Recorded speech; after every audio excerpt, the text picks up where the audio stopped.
Hi friends, ಎಲ್ಲರಿಗೂ ನಮಸ್ತೆ. ನಾನು ಪ್ರಜಾವಾಣಿ ಪೇಪರ್ ಅಲ್ಲಿ ಇವತ್ತು ನೋಡಿ 19/7/2026 ಇವತ್ತು ಸಂಡೇ ಬಂದಿರುವಂತ important news exam point of view ನೋಡ್ತಾ ಇದ್ದೇನೆ.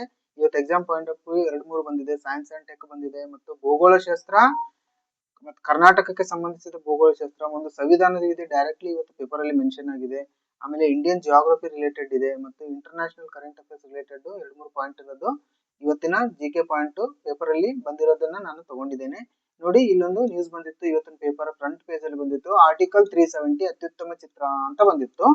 ಇಲ್ಲಿ ಏನಂತಂದ್ರೆ 72ನೇ ರಾಷ್ಟ್ರೀಯ ಚಲನಚಿತ್ರ ಪ್ರಶಸ್ತಿಗಳನ್ನು ಘೋಷಿಸಿದ್ದಾರೆ. ಅದರಲ್ಲಿ ಆರ್ಟಿಕಲ್ 370 ಅನ್ನೋ ಫಿಲ್ಮ್ ಅತ್ಯುತ್ತಮ ಚಿತ್ರವಾಗಿದೆ. ಈ ಫಿಲ್ಮ್ ಅಲ್ಲಿ ನಟನೆ ಮಾಡಿದಂತ ಹೀರೋಯಿನ್ ಯಾಮಿ ಗೌತಮ್ ಅತ್ಯುತ್ತಮ ನಟಿ ಪ್ರಶಸ್ತಿಯನ್ನು ಪಡೆದಿದ್ದಾರೆ ಅಂತ ಇತ್ತು. ಇದು ಇಂಪಾರ್ಟೆಂಟ್ ಏನಂದ್ರೆ ನಮ್ಮ ಕನ್ನಡದ ಒಂದು ಚಿತ್ರ ಇಲ್ಲಿ 3 ಪ್ರಶಸ್ತಿಗಳನ್ನು ತೆಗೆದುಕೊಂಡಿದೆ. ಆದ್ರಿಂದ ಈ ನ್ಯೂಸ್ ನಮಗೆ Kannada point of view important ಆಗುತ್ತೆ. ಸ್ಟೇಟ್ ಲೆವೆಲ್ ಕರೆಂಟ್ ಅಫೇರ್ಸ್ ಇದರಲ್ಲಿ ಯಾವುದು ಕನ್ನಡ ಫಿಲ್ಮ್ ಅಂತಂದ್ರೆ ಆ ಫಿಲ್ಮ್ ನೋಡಿ ಮಿಥ್ಯ ಅನ್ನೋ ಫಿಲ್ಮು. ಇದನ್ನ ನಿರ್ಮಾಣ ಯಾರು ಮಾಡಿದ್ರು ಅಂದ್ರೆ ರಕ್ಷಿತ್ ಶೆಟ್ಟಿ ಅವರು ಮಾಡಿದ್ದಾರೆ. ಸೊ ಕನ್ನಡದ್ದು ಈ ರೀತಿ 72ನೇ ರಾಷ್ಟ್ರೀಯ ಚಲನಚಿತ್ರ ಪ್ರಶಸ್ತಿಗಳಲ್ಲಿ ಕನ್ನಡದ ಸಾಧನೆ ಏನು ಇರುತ್ತೆ ಅಂತಂದ್ರೆ ಕನ್ನಡ ಮತ್ತು ತುಳು ಚಿತ್ರರಂಗದ ಸಾಧನೆ ಏನಾಗಿದೆ. ಕನ್ನಡದ ಮಿಥ್ಯ ಚಿತ್ರ ಹಾಗೂ ತುಳುವಿನ ಇಂಬು ಚಿತ್ರ ರಾಷ್ಟ್ರ ಮಟ್ಟದಲ್ಲಿ ಈ ಸಾರಿ ಗಮನ ಸೆಳೆದಿವೆ.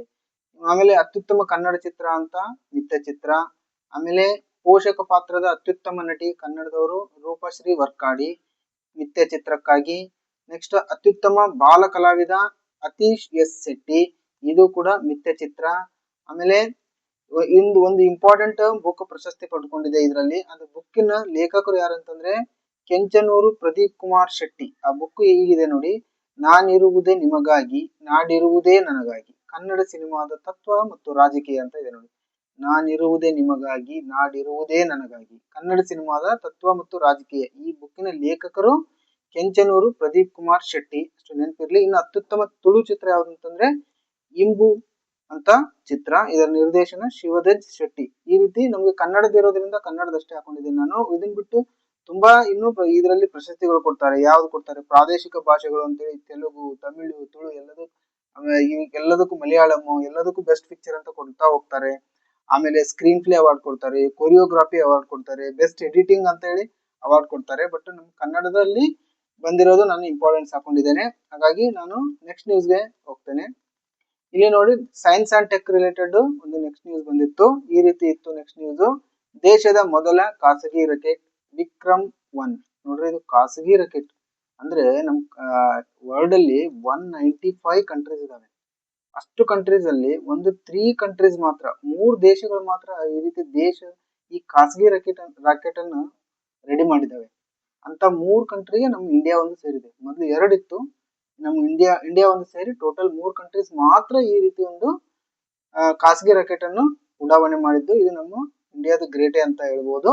ಸೊ ಈ ರೀತಿ ನ್ಯೂಸ್ ಬಂದಿರೋದ್ರಿಂದ ಇದ್ರ ಬಗ್ಗೆ ನಾವು ಎಕ್ಸಾಮ್ ಪಾಯಿಂಟ್ ಆಫ್ ವ್ಯೂ, ಇದು ಸೈನ್ಸ್ ಅಂಡ್ ಟೆಕ್ನಾಲಜಿಗೆ ಸಂಬಂಧಪಟ್ಟಿದ್ದು. ಇದನ್ನ ನೆನ್ಪಿಟ್ಕೋಬೇಕು. ನೋಡಿ, ಇದ್ರ ಹೆಸರು ವಿಕ್ರಮ್-1. ವಿಕ್ರಮೇ ಅಂತ ಯಾಕೆ ಹೇಳ್ತಾರೆ ಅಂತ ನಿಮ್ಗೆಲ್ಲರಿಗೂ ಗೊತ್ತೇ ಇರುತ್ತೆ. ನಮ್ ವಿಕ್ರಮ್ ಸಾರಾಭಾಯಿ ಅವರು ಬಾಹ್ಯಾಕಾಶ ಪಿತಾಮಹ ಭಾರತದ್ದು. ಹಂಗಾಗಿ ವಿಕ್ರಮ್ ಅಂತ ಹೆಸರಿಟ್ಟಿರ್ತಾರೆ. ನಿಮ್ಗೆ ಗೊತ್ತೇ ಇರುವಂತ ವಿಷಯ ಇರ್ಬೋದು. ಇಲ್ಲಿ ನೋಡಿ, ವಿಕ್ರಮ್-1 ಎನ್ನುವುದು ಭಾರತದ ಖಾಸಗಿ ಬಾಹ್ಯಾಕಾಶ ರಂಗದಲ್ಲಿ ಒಂದು ಐತಿಹಾಸಿಕ ಮೈಲುಗಲ್ಲಾಗಿದೆ.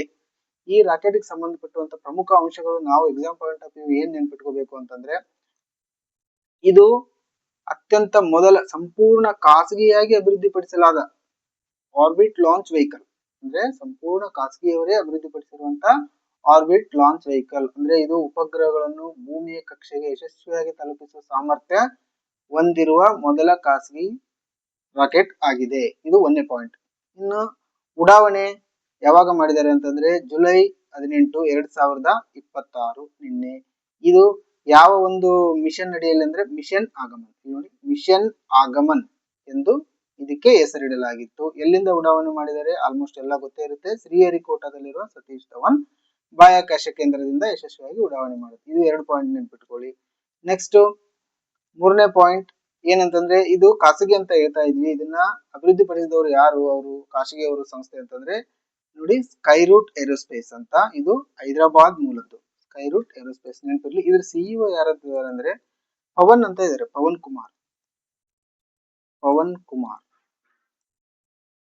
ಕುಮಾರ್ ಇದರ ಸಿಇಒ ಇದ್ದಾರೆ. ಸೊ ಇಷ್ಟು ಇದ್ರ ಬಗ್ಗೆ ನೆನಪಿರ್ಲಿ. ನೆಕ್ಸ್ಟ್ ಇನ್ನು ಎಕ್ಸಾಮ್ ಪಾಯಿಂಟ್ ಆಫ್ 2-3 ನೋಡ್ಬೇಕಾಗುತ್ತೆ, ಯಾಕಂದ್ರೆ ಸ್ಟೇಟ್ಮೆಂಟ್ ಬೇಸ್ಡ್ ಕ್ವಶನ್ಸ್ ಡೀಪ್ ಆಗಿ ಬರ್ತಾ ಇರೋದ್ರಿಂದ ಸೈನ್ಸ್ ಅಂಡ್ ಟೆಕ್ ಅಲ್ಲಿ ನೆನ್ಪಿಟ್ಕೋಬೇಕು. ಈ ಖಾಸಗಿ ರಾಕೆಟ್ ಇದೆಯಲ್ಲ, ಇದು 4 ಹಂತಗಳನ್ನು 4 ಸ್ಟೇಜ್ ಹೊಂದಿದೆ ಅಂತೆ. ಮೊದಲ 3 ಸ್ಟೇಜ್ ಸಾಲಿಡ್ ಫ್ಯೂಲ್ ಮತ್ತು 4ನೇ ಹಂತವು ಲಿಕ್ವಿಡ್ ಫ್ಯೂಲ್ ಅಂತ ನೋಡಿ. 4 ಸ್ಟೇಜ್ ಅಲ್ಲಿ 3 ಸಾಲಿಡ್ ಫ್ಯೂಲ್ ಆದ್ರೆ 4ನೇದು ಲಿಕ್ವಿಡ್ ಫ್ಯೂಲ್ ಅಂತ ನೆನ್ಪಿಟ್ಕೋಬೇಕು. ಸಾಮರ್ಥ್ಯ ಎಷ್ಟು? 350 kg ತೂಕದ ಉಪಗ್ರಹಗಳನ್ನು ಲೋ ಅರ್ತ್ ಆರ್ಬಿಟ್, ಭೂಮಿಯ ಲೋ ಅರ್ತ್ ಆರ್ಬಿಟ್ ಗೆ ತಲುಪಿಸುವ ಸಾಮರ್ಥ್ಯ ಇದು ಹೊಂದಿದೆ. 350 kg ನೆನ್ಪಿಟ್ಕೋಬೇಕು. 4 ಹಂತಗಳನ್ನು ಹೊಂದಿದೆ ನೆನ್ಪಿಟ್ಕೋಬೇಕು. ಆಮೇಲೆ 4ನೇ ಹಂತ ಲಿಕ್ವಿಡ್ ಫ್ಯೂಲ್ ಅಂತ ನೆನ್ಪಿಟ್ಕೋಬೇಕು. ಇದು 3D ಪ್ರಿಂಟಿಂಗ್ ತಂತ್ರಜ್ಞಾನದ ಮೂಲಕ ತಯಾರಿಸಲಾಗಿದೆ. ಯಾವುದು? ಕೊನೆಯ ಹಂತ. ಈ ಲಿಕ್ವಿಡ್ ಫ್ಯೂಲ್ ಅಂತ ಇದೆಯಲ್ಲ, ಕೊನೆಯ ಹಂತ. ಇದನ್ನ 3D ಪ್ರಿಂಟಿಂಗ್ ತಂತ್ರಜ್ಞಾನ ಮೂಲಕ ತಯಾರಿಸಲಾಗಿದೆ. ಇಷ್ಟು ನೆನ್ಪಿಟ್ಕೋಬೇಕು. ಆಮೇಲೆ ನೋಡಿ, ಇದಕ್ಕೂ ಮುನ್ನ ಒಂದು ಇಂಪಾರ್ಟೆಂಟ್ ಪಾಯಿಂಟ್, ಇದು ಎಕ್ಸಾಮ್ ಅಲ್ಲಿ ಇಂಥ ಟ್ರಿಕ್ಸ್ ಗಳನ್ನ ಬಳಸ್ತಾರೆ. ಏನು ಅಂತಂದ್ರೆ, ವಿಕ್ರಮ್ ಎಸ್ ಅನ್ನುವಂತ ಒಂದು ರಾಕೆಟ್ ಅನ್ನ ಇದೇ ಸ್ಕೈರೂಟ್ ಕಂಪನಿಯವರು ಮೊದಲು ರೆಡಿ ಮಾಡಿದ್ರು, ಪರೀಕ್ಷಾರ್ಥವಾಗಿ ಉಡಾವಣೆ ಮಾಡಿದ್ರು. ಇದನ್ನ ಯಾಕೆ ಮೊದಲ ಅಂತ ಅನ್ಲಿಲ್ಲ ಅಂತಂದ್ರೆ, ಇದು ಯಾವುದೇ ಒಂದು ರಾಕೆಟ್ ಉಪಗ್ರಹಗಳನ್ನು ಕಕ್ಷೆಗೆ ಸೇರಿಸುವ ಸಾಮರ್ಥ್ಯ ಇರ್ಲಿಲ್ಲ ಅಂತ ಇದಕ್ಕೆ. ಹಂಗಾಗಿ ಇದನ್ನ ಪೂರ್ಣ ಪ್ರಮಾಣದ ಖಾಸಗಿ ರಾಕೆಟ್ ಅನ್ನೋದಿಲ್ಲ. ಹಂಗಾಗಿ ಪೂರ್ಣ ಪ್ರಮಾಣದ ಖಾಸಗಿ ರಾಕೆಟ್ ಯಾವುದು ಅಂದ್ರೆ ವಿಕ್ರಮ್ 1, ಈಗೇನು ನಿನ್ನೆ ಲಾಂಚ್ ಮಾಡಿದಾರಲ್ಲ ಅದು. ನೋಡಿ, ಈ ಯಶಸ್ಸಿನ ಮೂಲಕ ಅಮೆರಿಕ, ಚೀನಾ ನಂತರ ಖಾಸಗಿ ಸಂಸ್ಥೆಯೊಂದರ ಆರ್ಬಿಟಲ್ ರಾಕೆಟ್ ಉಡಾವಣೆ ಮಾಡಿದ ವಿಶ್ವದ 3ನೇ ದೇಶ ಎಂಬ ಹೆಗ್ಗಳಿಕೆಗೆ ಭಾರತ ಪಾತ್ರವಾಗಿದೆ. ಸ್ಟೇಟ್ಮೆಂಟ್ ಬೇಸ್ ಕೊಡ್ತಾ ಇರ್ತಾರೆ. ಈ ರೀತಿ ವಿಶ್ವದ 4ನೇ, 3ನೇ, ಮೊದಲನೇ ಅಂತ ಕನ್ಫ್ಯೂಸ್ ಮಾಡ್ತಾ ಇರ್ತಾರೆ ಕ್ವಶನ್ ಪೇಪರ್ ಅಲ್ಲಿ. ಇನ್ನು ಇದು ಖಾಸಗಿ ಆಯ್ತು. ಅಂದ್ರೆ ಭಾರತದಲ್ಲಿ ಮೊದಲು ಆರಿದಂತ ರಾಕೆಟ್ ಯಾವುದು ಅಂತಂದ್ರೆ ನೈಕ್ ಅಪಾಚೆ. ನೋಡಿ, ನೈಕ್ ಅಪಾಚೆ ಇದು 1963 ಅಲ್ಲಿ. ಇದು ಅಮೆರಿಕದ ನೆರವಿನಿಂದ ತಯಾರಿಸಿ ಉಡಾವಣೆ ಮಾಡಿರೋದು. ಕೇರಳದಲ್ಲಿ ಉಡಾವಣೆ ಮಾಡ್ತಾರೆ. ಇದು ಅಮೆರಿಕದ ನೆರವಿರೋದ್ರಿಂದ, ಅಂದ್ರೆ ಭಾರತವೇ ಸ್ವತಃ ತಯಾರಿಸಿದ ಮೊದಲ ರಾಕೆಟ್ ರೋಹಿಣಿ RH-75. ಇದು 1967. ಇಲ್ಲಿ ಅಬ್ದುಲ್ ಕಲಾಂ ಅವ್ರ ಪಾತ್ರ ವೆರಿ ಇಂಪಾರ್ಟೆಂಟ್ ಇರುತ್ತೆ. ಅಬ್ದುಲ್ ಕಲಾಂ ಎಲ್ಲರಿಗೂ ಗೊತ್ತೇ ಇರ್ತಾರೆ ಇವರು. ಇವ್ರ ಪಾತ್ರ ವೆರಿ ಇಂಪಾರ್ಟೆಂಟ್ ಇರುತ್ತೆ. ನಾನು ಇಷ್ಟಕ್ಕೆ ಈ ನ್ಯೂಸ್ ಮುಗಿಸಿ ನೆಕ್ಸ್ಟ್ ನ್ಯೂಸ್ ಹೋಗ್ತಾ ಇದ್ದೇನೆ. ಸೊ ನೆಕ್ಸ್ಟ್ ನ್ಯೂಸ್ ಇಲ್ಲಿದೆ ನೋಡಿ. ದಕ್ಷಿಣ ಪಿನಾಕಿನಿ ಜಲ ವಿವಾದ, ರಾಜ್ಯದ ಮರು ಪರಿಶೀಲನಾ ಅರ್ಜಿ ವಜಾ ಅಂತ ಈ ರೀತಿ ನ್ಯೂಸ್ ಬಂದಿತ್ತು. ಏನಂತಂದ್ರೆ, ನಮ್ ಸುಪ್ರೀಂ ಕೋರ್ಟ್ ಒಂದು ತೀರ್ಪು ಕೊಡುತ್ತೆ.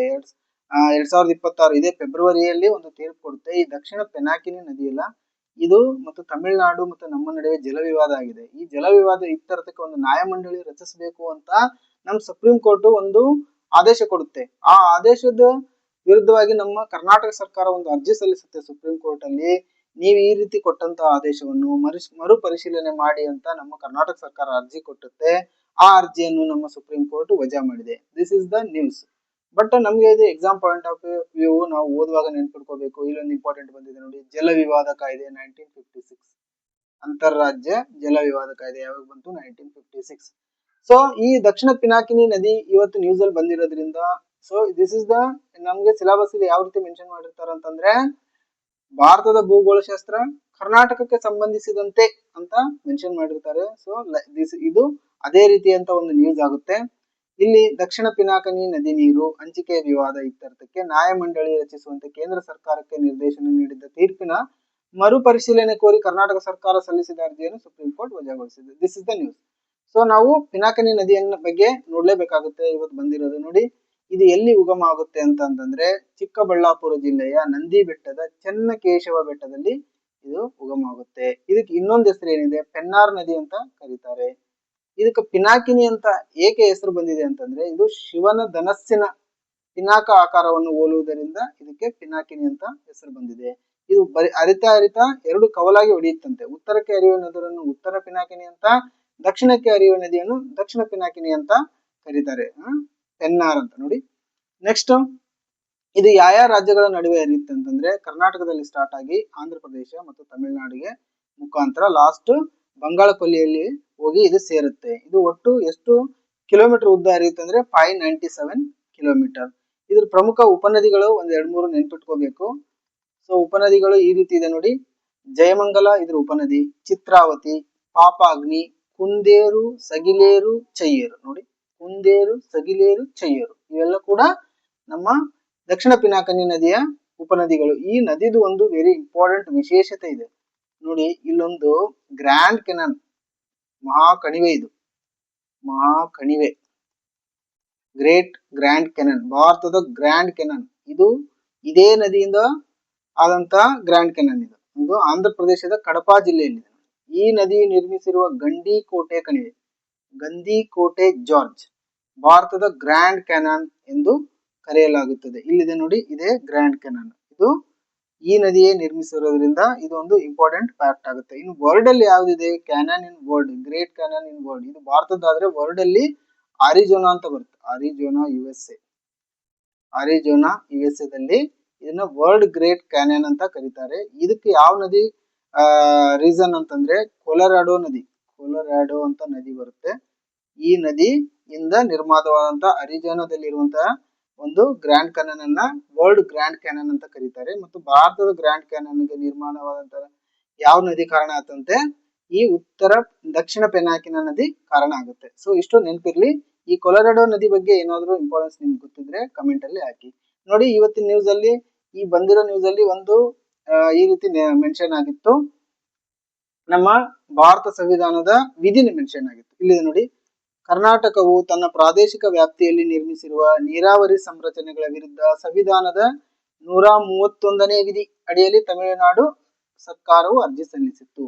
ಸೊ 131ನೇ ವಿಧಿ ಭಾರತ ಸಂವಿಧಾನದಲ್ಲಿ ಕಂಡು ಬರುವಂತಹ ಒಂದು ವಿಧಿಯ ಬಗ್ಗೆ ಇವತ್ತು ಪೇಪರ್ ಅಲ್ಲಿ ಬಂದಿರೋದ್ರಿಂದ ಆ 131ನೇ ವಿಧಿ ಏನು ಅಂತ ನಾವು ನೋಡ್ಬೇಕಾಗುತ್ತೆ. ನೋಡಿ, ಸಂವಿಧಾನದ 131ನೇ ವಿಧಿ, ಆರ್ಟಿಕಲ್ 131 ಆಫ್ ಇಂಡಿಯನ್ ಕಾನ್ಸ್ಟಿಟ್ಯೂಷನ್. 131ನೇ ವಿಧಿ ಏನಂತಂದ್ರೆ ಮೂಲ ಅಧಿಕಾರ ವ್ಯಾಪ್ತಿ. ಸುಪ್ರೀಂ ಕೋರ್ಟ್ಗೆ ಮೂಲ ಅಧಿಕಾರ ವ್ಯಾಪ್ತಿ ಕೊಡ್ತಿದೆ, ಒರಿಜಿನಲ್ ಜುರಿಡಿಕ್ಷನ್. ಅಂದ್ರೆ ಯಾವುದೇ ಒಂದು ವಿಷಯ ಕೆಳಹಂತದ ಹೈಕೋರ್ಟ್, ಡಿಸ್ಟ್ರಿಕ್ಟ್ ಕೋರ್ಟ್ ಅಲ್ಲಿ ಹೋಗ್ಲಾರ್ದೆ ಡೈರೆಕ್ಟ್ ನೇರವಾಗಿ ಸುಪ್ರೀಂ ಕೋರ್ಟ್ ನಲ್ಲಿ ಆರಂಭವಾಗುತ್ತೆ. ಸೊ ಯಾವುದೇ ಹೈಕೋರ್ಟ್ ಅಲ್ಲಿ ಮತ್ತೆ ಡಿಸ್ಟ್ರಿಕ್ಟ್ ಕೋರ್ಟ್ ಅಲ್ಲಿ ಆರಂಭ ಆಗಲ್ಲ, ಡೈರೆಕ್ಟ್ ಸುಪ್ರೀಂ ಕೋರ್ಟ್ ಅಲ್ಲಿ ಆರಂಭ ಆಗುವಂತ ಒಂದು ಕೇಸ್ಗಳು ಇರ್ತವೆ. ಅದನ್ನ ಸುಪ್ರೀಂ ಕೋರ್ಟ್ಗೆ ನಮ್ಮ ಭಾರತ ಸಂವಿಧಾನದಲ್ಲಿ ಕೊಡಲಾಗಿದೆ. ಅದು ಯಾವ ವಿಧಿಯಡಿ ಕೊಡಲಾಗಿದೆ, 131 ಮೂಲ ಅಧಿಕಾರ ವ್ಯಾಪ್ತಿ. ಅಂತ ವಿವಾದಗಳು ಯಾವ ಬರ್ತವೆ ಅಂತ ಇದ್ರ ಮೇಲೆ ಒಂದು ಕ್ವಶನ್ ಆಲ್ರೆಡಿ ರೇಸ್ ಆಗಿದೆ ಕ್ವಶನ್ ಪೇಪರ್ ಅಲ್ಲಿ. ಆ ವಿವಾದಗಳು ಯಾವಿರ್ತಾವ ನೋಡಿ, ಇಂಥ ವಿವಾದಗಳು ಮಾತ್ರ ಮೂಲ ಅಧಿಕಾರ ವ್ಯಾಪ್ತಿಯಲ್ಲಿ ಬರ್ತವೆ. ಯಾವ್ದಂದ್ರೆ ಕೇಂದ್ರ ಸರ್ಕಾರ ಮತ್ತು ಒಂದು ಅಥವಾ ಒಂದಕ್ಕಿಂತ ಹೆಚ್ಚು ರಾಜ್ಯಗಳ ನಡುವೆ ಒಂದು ವಿವಾದ ನಡೀತಾ ಇದ್ರೆ ಅದನ್ನ ಸುಪ್ರೀಂ ಕೋರ್ಟ್ ಡೈರೆಕ್ಟ್ ತಗೊಳುತ್ತೆ. ಇನ್ನ ಒಂದೆಡೆ ಕೇಂದ್ರ ಸರ್ಕಾರ ಮತ್ತು ಕೆಲವು ರಾಜ್ಯಗಳು ಇರ್ತವೆ, ಇನ್ನೊಂದೆಡೆ ಇನ್ನೂ ಕೆಲವು ರಾಜ್ಯಗಳು ಇರ್ತವೆ. ಇಂಥ ವಿವಾದ ಇನ್ನು 2 ಅಥವಾ ಅದಕ್ಕಿಂತ ಹೆಚ್ಚಿನ ರಾಜ್ಯಗಳ ನಡುವೆ ಕಾನೂನಾತ್ಮಕ ವಿವಾದಗಳು, ಅಂದ್ರೆ ಈಗೇನ್ ಬಂದಿದೆ ನೋಡ್ರಿ, ನಮ್ಮ ಕರ್ನಾಟಕ ಮತ್ತು ತಮಿಳುನಾಡುವೆ ಜಲ ವಿವಾದ ಬಂದಿದೆ ಅಲ್ಲ, ಇಂಥ ವಿವಾದಗಳು ಡೈರೆಕ್ಟ್ ಸುಪ್ರೀಂ ಕೋರ್ಟ್ ದಲ್ಲೇ ಆರಂಭವಾಗ್ತವೆ. ಅದು ಯಾವ ವಿಧಿ ಅಂಡರ್ ಅಂದ್ರೆ 131 ಮೂಲ ಅಧಿಕಾರ ವ್ಯಾಪ್ತಿ. ಸೊ ಇದನ್ನ ಯಾಕೆ ಇಟ್ಟಿದ್ದಾರೆ ನಮ್ಮ ನಿರ್ಮಾತರು ಅಂತಂದ್ರೆ, ಈ ಮತ್ತು ರಾಜ್ಯಗಳ ನಡುವೆ ಒಂದು ಭಿನ್ನಾಭಿಪ್ರಾಯ ಬಂದ್ರೆ ಅದನ್ನ ಸುಪ್ರೀಂ ಕೋರ್ಟೇ ತಗೊಳ್ಬೇಕಾಗುತ್ತೆ. ಅಲ್ಲಿರುವ ಹೈಕೋರ್ಟ್ಗಳು ಅದ್ರ ಮೇಲೆ ತಗೊಂಡು ಅದಕ್ಕೆ ತೀರ್ಮಾನಗಳನ್ನು ತಗೊಂಡು ಅದಕ್ಕೆ ಆನ್ಸರ್ ಕೊಡ್ಲಿಕ್ಕೆ ಬರಲ್ಲ. ಹಂಗಾಗಿ ಇದನ್ನ ಸುಪ್ರೀಂ ಕೋರ್ಟೇ ನಿರ್ಧರಿಸಬೇಕು ಅಂತೇಳಿ ನಮ್ಮ ಸಂವಿಧಾನದ ನಿರ್ಮಾತರು ಈ ಒಕ್ಕೂಟ ವ್ಯವಸ್ಥೆಯಲ್ಲಿ ಈ ರೀತಿಯ ಒಂದು ವಿಶೇಷ ಅಧಿಕಾರವನ್ನು ನಮ್ಮ ಸುಪ್ರೀಂ ಕೋರ್ಟ್ಗೆ ನೀಡಿದ್ದಾರೆ. ಸೊ ನಾನು ನೆಕ್ಸ್ಟ್ ನ್ಯೂಸ್ಗೆ ಹೋಗ್ತಾ ಇದ್ದೇನೆ. ನೆಕ್ಸ್ಟ್ ನ್ಯೂಸ್ ಈ ರೀತಿ ಬಂದಿತ್ತು ನೋಡಿ, ಪರಸ್ಪರ ಗಡಿ ಮಾಹಿತಿ ಹಂಚಿಕೊಂಡ SCO ಸದಸ್ಯ ರಾಷ್ಟ್ರಗಳು ಅಂತ ಬಂದಿತ್ತು. SCO ಅಂದ್ರೆ ಶಾಂಘೈ ಸಹಕಾರ ಸಂಘಟನೆ. ಈ ನೋಡಿ, ಭಾರತ ಪಾಕಿಸ್ತಾನಗಳು ಸೇರಿದಂತೆ ಶಾಂಘೈ ಸಹಕಾರ ಸಂಘಟನೆಯು ಸದಸ್ಯ ರಾಷ್ಟ್ರಗಳು ತಮ್ಮ ಅಂತಾರಾಷ್ಟ್ರೀಯ ಗಡಿಗೆ ಸಂಬಂಧಿಸಿದ ಮಾಹಿತಿಯನ್ನು ಪರಸ್ಪರ ಹಂಚಿಕೊಂಡವು. 12ನೇ ಸಭೆ ಪಾಕಿಸ್ತಾನದ ಅಧ್ಯಕ್ಷತೆಯಲ್ಲಿ ನಡೆದಿತ್ತಂತೆ. ಸೊ ಹಂಗಾಗಿ ಇಲ್ಲಿ ಇವತ್ತು ಶಾಂಘೈ ಸಹಕಾರ ಸಂಘಟನೆ ಬಂದಿರೋದ್ರಿಂದ ಅದಕ್ಕೆ ಸಂಬಂಧಪಟ್ಟ ಒಂದು ಬೇಸಿಕ್ ಪಾಯಿಂಟ್ಸ್ ನಮ್ಗೆ ಎಕ್ಸಾಮ್ ಪಾಯಿಂಟ್ ಆಫ್ ವ್ಯೂ ಗೊತ್ತಿರಲೇಬೇಕು. ಈಗ ಸದ್ಯ ನಡೆದಿರೋದು 12ನೇ SCO ಗಡಿ ಭದ್ರತಾ ಸಭೆ. ಇದು ಈ ಗಡಿ ಭದ್ರತಾ ಸಭೆಯಲ್ಲಿ ಎಲ್ಲಿ ನಡೆದಿತ್ತು ಅಂದ್ರೆ ಸ್ಥಳ ಇಸ್ಲಾಮಾಬಾದ್, ಪಾಕಿಸ್ತಾನದಲ್ಲಿ ನಡೆಯಿತು. ಇದು 12ನೇದು. ಯಾವತ್ತು ನಡೆದಿತ್ತು? 17 ಜುಲೈಯಲ್ಲಿ ನಡೆದಿತ್ತು. ಅಧ್ಯಕ್ಷತೆ ವಹಿಸಿದವರು ಪಾಕಿಸ್ತಾನದವರು ಆಗಿದ್ರು. ಇದರಲ್ಲಿ ಭಾರತ ಕೂಡ ಭಾಗವಹಿಸಿತ್ತು. ಇಂಡಿಯಾ ಪಾಕಿಸ್ತಾನ ಈಗ ಸ್ವಲ್ಪ ಸಂಬಂಧ ಕೆಟ್ಟಿದ್ರು ಕೂಡ ಈ ಒಂದು ಗಡಿ ಭದ್ರತಾ ಸಭೆಯಲ್ಲಿ ಭಾರತ ಭಾಗವಹಿಸಿದ್ರು. ಈ BSF ನವರು ಭಾಗವಹಿಸಿದ್ರು. ಬಟ್ ಅವ್ರು ಯಾರು ಭಾಗವಹಿಸಿದ್ರು ಅನ್ನೋದು ಭಾರತ ಬಿಡುಗಡೆ ಮಾಡಿಲ್ಲ. ಸೊ ಇದರಲ್ಲಿ ಇಂಪಾರ್ಟೆಂಟ್ ಏನಂತಂದ್ರೆ ಈ ಸಭೆಯಲ್ಲಿ 2027 ಸಾಲಿಡರಿಟಿ 2027 ಅಂತ ಒಂದು ಜಂಟಿ ಕಾರ್ಯಾಚರಣೆಯನ್ನು ತಜಿಕಿಸ್ತಾನದಲ್ಲಿ ಆಯೋಜಿಸಲು ಪ್ರಸ್ತಾವನೆಗೆ ಬೆಂಬಲ ನೀಡಲಾಯಿತು. ಸೊ ಈ ರೀತಿ ಒಂದು ಕೇಳ್ತಾರೆ 2000 ಸಾಲಿಡಾರಿಟಿ 2017 ಅನ್ನೋದು ಯಾವ ಒಂದು ಸಂಘಟನೆಗೆ ಸಂಬಂಧಪಟ್ಟಿದ್ದು, ಇದು ಇತ್ತೀಚೆಗೆ ನ್ಯೂಸ್ನಾಗಿದೆ ಅಂತ ಈ ರೀತಿ ಕೇಳಬಹುದು. ಇನ್ನ 2017 ಬಾರ್ಡರ್ ಸರ್ವಿಸಸ್ ಎಕ್ಸ್ಪರ್ಟ್ ಗ್ರೂಪ್ ಈ ಕಾರ್ಯಯೋಜನೆಗೆ ಅನುಮೋದನೆ ನೀಡಲಾಯಿತು, ಈ ರೀತಿನೂ ಕೇಳ್ತಾರೆ. ಇತ್ತೀಚೆಗೆ ನ್ಯೂಸ್ ಅಲ್ಲಿ ಬಾರ್ಡರ್ ಸರ್ವಿಸಸ್ ಎಕ್ಸ್ಪರ್ಟ್ ಗ್ರೂಪ್ ಅಂತ ನೋಡ್ತಾ ಇದ್ದೇವೆ, ಇದು ಯಾವ ಒಂದು ಸಂಘಟನೆಗೆ ಸಂಬಂಧಪಟ್ಟಿದ್ದು ಅಂತ ಕ್ವಶನ್ಸ್ ಬರ್ಬೋದು. ಸೊ ಹಂಗಾಗಿ ಸ್ವಲ್ಪ ನೆನಪಿರ್ಲಿ, ಈ ಸಹಕಾರ ಸಂಘಟನೆ, ಈ ಶಾಂಘೈ ಸಹಕಾರ ಸಂಘಟನೆ ಬಂದಿರೋದ್ರಿಂದ, SCO ಬಂದಿರೋದ್ರಿಂದ SCO ಪ್ರಮುಖ ಅಂಶಗಳು ಏನೇನು ಒಂದು ಸ್ವಲ್ಪ ಎಕ್ಸಾಮ್ ಪಾಯಿಂಟ್ ಆಫ್ ನೋಡ್ಬೇಕು. ಇದು ಸ್ಥಾಪನೆ ಜೂನ್ 15, 2001 ಆಗುತ್ತೆ. ಇದು ಸ್ಥಾಪಿತವಾದ ಸ್ಥಳ ಎಲ್ಲ ಅಂದ್ರೆ ಶಾಂಘೈ ಚೀನಾದಲ್ಲಿ. ಇದರ ಪ್ರಧಾನ ಕಚೇರಿ HQ ಬೀಜಿಂಗ್ ಅಲ್ಲಿ ಇದೆ, ಚೀನಾದವ್ರದ್ದು. ಇನ್ನ ಪೂರ್ಣ ಪ್ರಮಾಣ ಸದಸ್ಯ ರಾಷ್ಟ್ರಗಳು 10 ಜನ ಇದ್ದಾರೆ. ಸದಸ್ಯ ರಾಷ್ಟ್ರಗಳು ಯಾವ್ಯಾವು ನೋಡಿ ನೆನ್ಪಿಟ್ಕೋಬೇಕು. ಇದು ಶಾಂಘೈ ಅಂತ ಇರೋದ್ರಿಂದ ಚೀನಾ ಅಂತೂ ಕಂಪಲ್ಸರಿ ಇರುತ್ತೆ, ಮತ್ತು ಭಾರತ ಪಾಕಿಸ್ತಾನ 2017ರಲ್ಲಿ ಸೇರ್ತವೆ. ಸೊ ಭಾರತ ಮತ್ತು ಪಾಕಿಸ್ತಾನ ಸ್ಥಾಪಕ ಸದಸ್ಯ ರಾಷ್ಟ್ರಗಳಲ್ಲ, ಇವು 2017ರಲ್ಲಿ ಸೇರ್ತವೆ. ಇನ್ನ ಚೀನಾದ ಮೇಲಿರುವಂತ ದೊಡ್ಡ ಮನುಷ್ಯ ರಷ್ಯಾ, ಈ ರಷ್ಯಾದವನು ಇದ್ದಾನೆ. ಇನ್ನ ಬೆಲಾರಸ್ ಇದೆ, ಇಲ್ಲಿ ನೋಡಿ ಬೆಲಾರಸ್, ಇದೊಂದು ಯುರೋಪಿಯನ್ ಕಾಂಟಿನೆಂಟ್ ಅಲ್ಲಿ ಬರುವಂತ ಕಂಟ್ರಿ, ಯುರೋಪಿಯನ್ ಕಾಂಟಿನೆಂಟ್ ಅಲ್ಲಿ ಬರುವಂತ ಕಂಟ್ರಿ ಬೆಲಾರಸ್ ಇದೆ.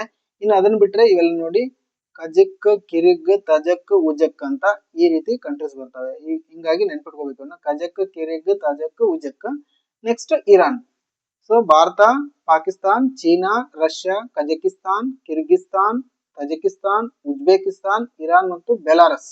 ಸೊ ಇವನ್ನೆಲ್ಲ ಬಾಯಟ್ ಹಾಕಿ ನೆನ್ಪಿಡೋ ಅವಶ್ಯಕತೆ ಇಲ್ಲ. ನೀವು ಇದೇ ರೀತಿ ಒಂದ್ಸಾರಿ ಓದ್ತಾ ಹೋದ್ರೆ ನಿಮ್ಗೆ ಎಕ್ಸಾಮ್ ಅಲ್ಲಿ ಖಂಡಿತ ನಿಮ್ಗೆ ರಿಕಾಲ್ ಆಗ್ತಾನೆ ಇರುತ್ತೆ. ಸೊ ನೆಕ್ಸ್ಟ್, ಭಾರತ ಸ್ಥಾಪಕ ಸದಸ್ಯ ಆಗಿರ್ಲಿಲ್ಲ, 2017ರಲ್ಲಿ ಪೂರ್ಣ ಸದಸ್ಯತ್ವ ಪಡೆದಿತ್ತು.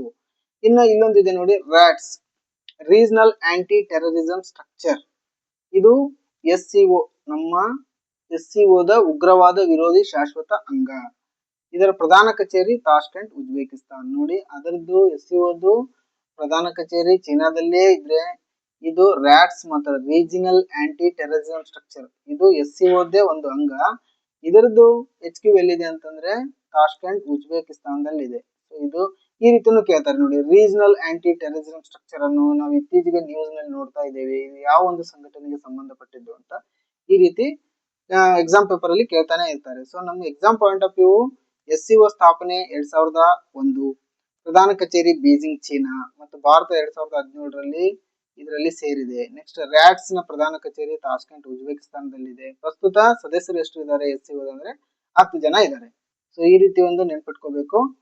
ನೆಕ್ಸ್ಟ್ ನ್ಯೂಸ್ ಈ ರೀತಿ ಪೇಪರ್ ಅಲ್ಲಿ ಬಂದಿತ್ತು, ಅಮೂಲ್ನ ಮೊಸರು ತಯಾರಿಕಾ ಘಟಕಕ್ಕೆ ಶಾ ಅವರು ಪೂಜೆ ಮಾಡಿದ್ದಾರೆ ಅಂತ ಬಂದಿತ್ತು.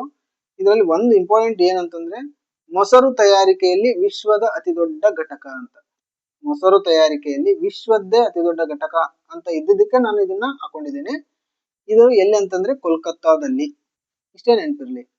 ಮೊಸರು ತಯಾರಿಕೆಯಲ್ಲಿ ವಿಶ್ವದ ಅತಿ ದೊಡ್ಡ ಘಟಕ ಎಲ್ಲಿ ಸ್ಥಾಪನೆ ಮಾಡ್ತಾ ಇದ್ದಾರೆ ಅಂತಂದ್ರೆ ಕೋಲ್ಕತ್ತಾ. ಯಾರು ಅಂತಂದ್ರೆ ಅಮೂಲ್ನವರು. ಸೊ ನಾನು ನೆಕ್ಸ್ಟ್ ನ್ಯೂಸ್ಗೆ ಹೋಗ್ತಾ ಇದ್ದೇನೆ. ನೆಕ್ಸ್ಟ್ ನ್ಯೂಸ್ ಇಲ್ಲಿ ಇತ್ತು ನೋಡಿ, ಚಿಕನ್ ನೆಕ್ ಭದ್ರತೆ ಶಾ ಚರ್ಚೆ ಅಂತ ಇತ್ತು. ಸೊ ಈ ರೀತಿ ನೋಡಿ, ಚಿಕನ್ ನೆಕ್ ನ ಭದ್ರತೆ ಕುರಿತಂತೆ ಅಮಿತ್ ಶಾ ಅವರು ಉನ್ನತ ಮಟ್ಟದ ಸಭೆಯಲ್ಲಿ ಪ್ರಮುಖವಾಗಿ ಚರ್ಚೆ ನಡೆಸಿದ್ರು, ಅವರು ಪರಿಶೀಲನೆ ನಡೆಸಿದ್ರು. ನೋಡ್ರಿ, ಅವ್ರವ್ರ ಕೆಲಸ ಅವ್ರು ಮಾಡ್ತಾನೆ ಇರ್ತಾರೆ, ಇದು ನಮ್ಗೆಲ್ಲ ಗೊತ್ತಿಲ್ಲ, ನಾವೆಲ್ಲ ಟೆನ್ಷನ್ ತಗೊಂತೇವೆ ಏನಾಗುತ್ತೋ ಏನು ಅಂತ, ಬಟ್ ಅವ್ರವ್ರ ಕೆಲಸ ಅವ್ರು ಮಾಡ್ತಾನೆ ಇರ್ತಾರೆ. ನೋಡ್ರಿ, ಇಲ್ಲೊಂದು ಬಂದಿದೆ, ಬಡಗೋರಾ ವಿಮಾನ ನಿಲ್ದಾಣ.